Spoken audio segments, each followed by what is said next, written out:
It's the one big, beautiful bill. It's out of the House, in the Senate now. A lot of good components in the bill, like making the 2017 tax cuts permanent, good for most Americans.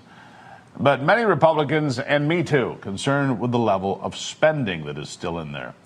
And just because there are some concerns doesn't mean the bill can't be revised and passed in the Senate, but some things have to happen. The National Taxpayers Union has some suggestions for changes the Senate could make to deliver the best bill for the American people. Joining me now to discuss this and the recommendations, the president of the National Taxpayers Union, Pete Sepp. Pete, nice to see you today.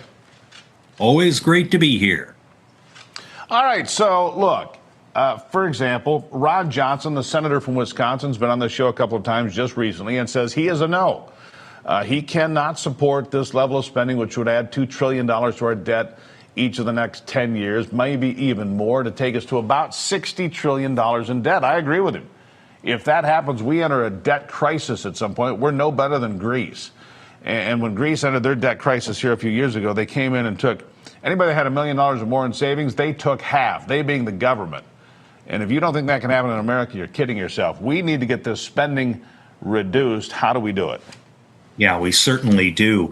Well, we have to start with the House's bill, and we have to ramp it up. What the House's bill did is control the growth of federal spending, made some cuts in a few specific programs, but overall, federal spending is still going to go up. Over the life of this bill, we're going to spend $84 trillion instead of the baseline amount of about $86 trillion. We've got to get that number lower. And I know that there are at least 4 senators in the Republican caucus. Besides Ron Johnson, you've got Rick Scott, you've got Rand Paul, you possibly have Tom Tillis, all saying we've got to do better on the spending side of the ledger. If you've got 4 Republicans saying that and unwilling to budge, the bill's not going to make it through the Senate. Not even J.D. Vance can get us out of that with a tie-breaking vote. That's correct. That means it'll be over. And I still think that Mitch McConnell's probably a no vote just because he wants to spite Donald Trump. So you might have 5 in that column potentially. But okay, what can be trimmed out? What can be done? Look, the Democrats have the same solution every time. Oh, just raise taxes. Oh, just do this. Just stick it to the American. Well, we'll only tax people making over $1 bazillion a year. It's always a lie. It's always a lie because everybody always gets stuck with a bill, Pete. You, me, everybody. Doesn't matter what your tax level is because people at the bottom end are picking up taxes in different forms. How do we cut the spending? What can we really reduce to make it acceptable? And how come we can't get back to 2019 spending levels before COVID? Why can't we get to that point? Yeah, we should. And in fact, that would mean a pretty dramatic pareback in federal spending. But even then, we still have the accumulating debt to worry about. I think, first of all, we need to put everything back on the table. That means defense spending in many cases. We are still spending far too much at the Pentagon, and the House's bill actually increases it.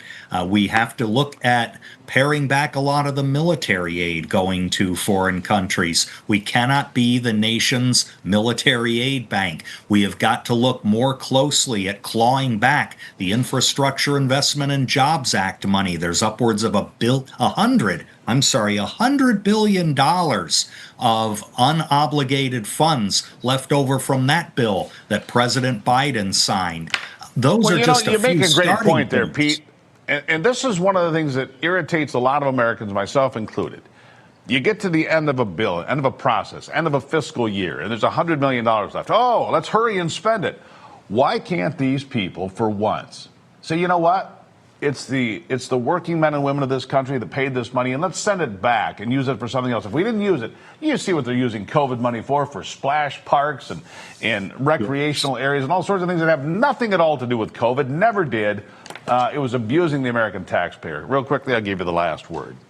Yeah, that's absolutely right. And we actually need to do more in the entitlement reform area. You know, Social Security is going to go broke in less than 10 years if we don't act to trim the growth of the program.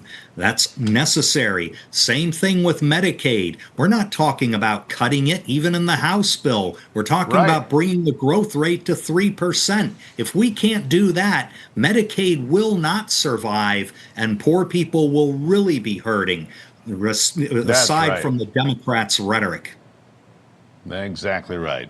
Pete, always appreciate you being here. Thank you for sharing some time with us here today. You bet. All right. Up after the break, a top medical school accreditor has suspended diversity requirements after President Trump signed an executive order directing Pam Bondi, among others, to crack down on DEI. Details straight ahead.